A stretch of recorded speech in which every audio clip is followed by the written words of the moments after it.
Sa video na ito ay pag-uusapan po natin ang isang napakainit na balita kung bakit nga ba nananatiling mabagal at tila walang galaw ang presyo ni Pi Network kahit pa mayroon itong malalaking upgrades at developments. Marami po ang umaasa na si Pi Network ay sisipa pataas pagkatapos ng kanyang mga technical na pagbabago. Pero ang nakikita natin ngayon ay halos sideways lang ang kanyang presyo. Kaya sa video na ito ay pag-uusapan po natin ang 5 dahilan kung bakit nananatiling sluggish ang presyo ni Pi kahit may mga bagong updates. Pero bago po tayo magpatuloy, ay pakibasa na lamang po muna ang disclaimer dito po sa ibaba ng ating screen. At ayan, ano nga ba ang naging malaking upgrade ni Pi Network? Ayan, simulan po natin dito sa pinakaunang dahilan. Sabi rito, protocol update not followed by significant price increase. Kamakailan lang po kasi ay inilaunch ni Pi Network ang tinatawag pong Linux node at ang transition ng kanyang protocol mula sa version 19 papuntang version 23. Technically, malaking bagay ito dahil nakakapag-improve ito ng efficiency at nagbibigay ng mas matibay na foundation para sa full decentralization ng network. Pero kahit na napakalaking hakbang nito sa development, ang presyo po ni Pi ay nanatiling nasa 0.34 or humigit kumulang nagkaroon ito ng bahagyang pagtaas ng halos 2%. Pero hindi ito sapat para masabing may tunay na market excitement. Sa market impact, kung wala pong malakas na buying pressure, ibig sabihin ay hindi pa rin kumbinsido ang mga investors na may immediate value ang upgrade na ito. Kaya mahirap umasa po ng rally sa short term. Ayan, pangalawa, ayan, daily trading volume drops 20%. Bakit bumagsak ang daily trading volume ng 20%?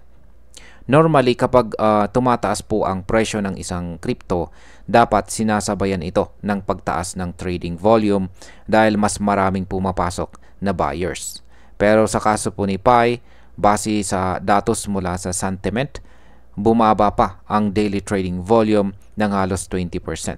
Ibig pong sabihin, kahit may konting galaw sa presyo, mahina pa rin ang suporta ng mga buyers.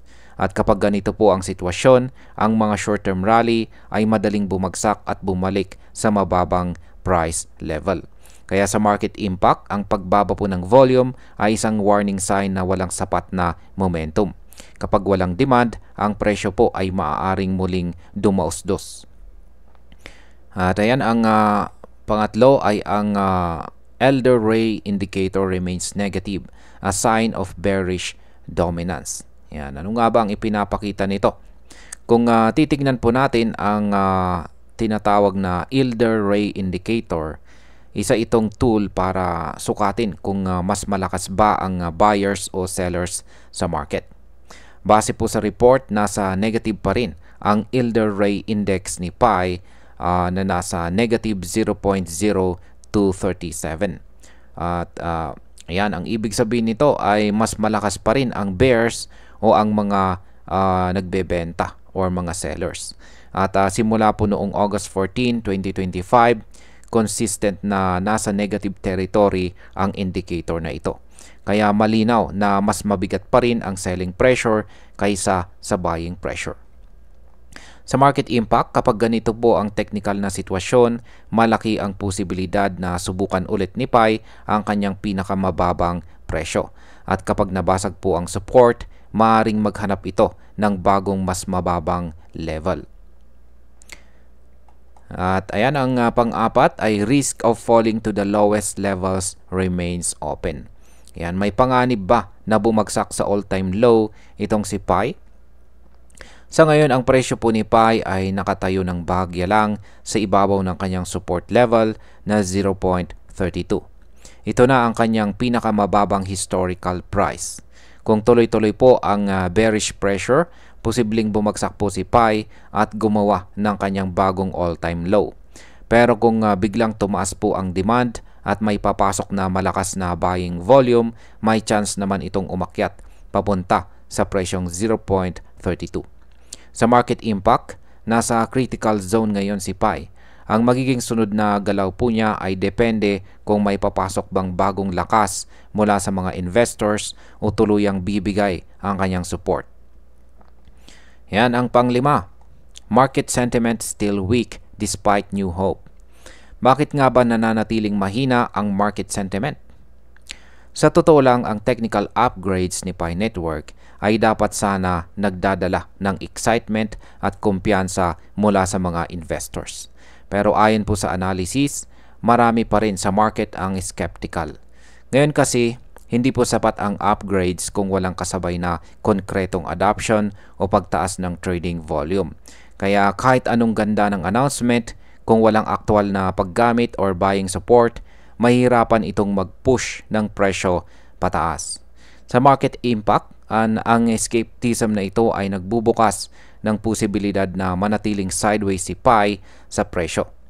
Kakailanganin ng mas malalaking catalyst tulad po ng real-world adoption, partnerships o big buying momentum para magkaroon ng tunay na paggalaw. At ayan, bilang panghuli, kung titingnan po natin, napakalaking bagay ng upgrades na ginawa ni Pi Network dahil ito ang nagbibigay ng pundasyon para sa long-term growth at saka decentralization.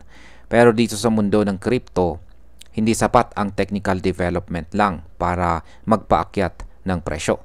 Kailangan din ng volume, demand at malinaw na adoption bago magbago ang market sentiment. Kaya habang nagiging mas matibay si Pi Network sa kanyang technical na aspeto, nananatili pa ring hamon ang pag-convert ng progress na ito papunta sa aktual na price rally. Kung ako po ang tatanungin, nasa waiting game pa rin tayo kay Pi. Kung may lalabas na malalaking partnerships o mass adoption, dito pa lang natin makikita ang tunay na paggalaw ng kanyang presyo. At ayan, hanggang dito na lamang po tayo sa video na ito mga ka-crypto. Marami pong salamat sa panonood. Ingat po tayo lagi at God bless po sa ating lahat.